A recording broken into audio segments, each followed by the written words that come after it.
Français de France et de Navarre, écoutez bien.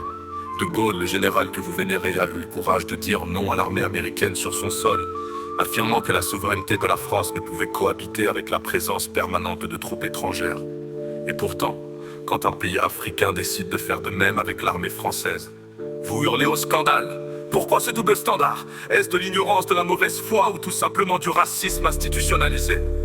Ne jugez pas avec partialité, mais soyez juste dans vos décisions. Lévitique 19:15. Si vous voulez jouer à ce jeu, jouons, mais sachez que nous sommes prêts. Renvoyez vos soldats africains. Si vous en trouvez, renvoyez-les. Mais sachez que la réciprocité exige que tous les militaires français installés sur nos terres fassent leurs valises immédiatement.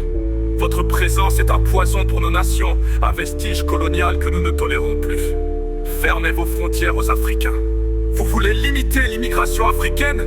Faites donc ce soit l'occasion pour nous de découvrir d'autres horizons, de construire des ponts ailleurs, de dépenser notre argent en Asie, en Amérique latine ou même au sein de notre propre continent. Le Seigneur dispersera les nations qui s'opposent à vous. Deutéronome 7:23. Nous n'avons pas besoin de votre fausse générosité, gardez vos visas et vos politiques paternalistes. Arrêtez votre soi-disant aide au développement. Vous parlez d'aide comme d'un sacrifice, gardez vos miettes.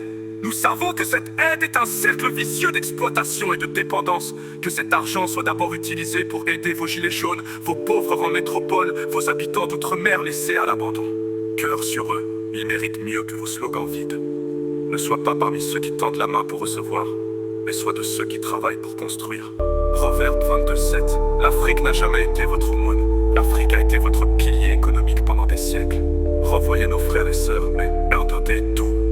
Avant de vouloir expulser les Africains résidant en France, commencez par nous restituer notre patrimoine culturel volé, exposé dans vos musées comme un trophée de guerre, rendre notre or et nos richesses gardées dans les coffres de la Banque de France, vous acquitter des réparations historiques pour les siècles de violence et de pillage.